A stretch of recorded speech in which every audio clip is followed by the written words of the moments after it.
posljednjim godinama postoje čak i pokreti koji su preuzeti iz raznih sportova.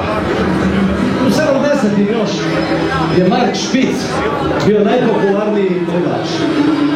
Njega su obožavale sve cure, pa tako i prateći vokali svih onih grupa, znate kad ih je bilo 10 pratećih vokala.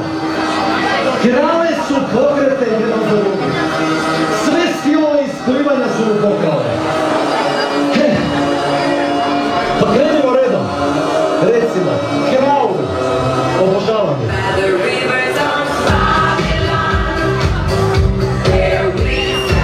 Idemo svi zajedno.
Znate ono,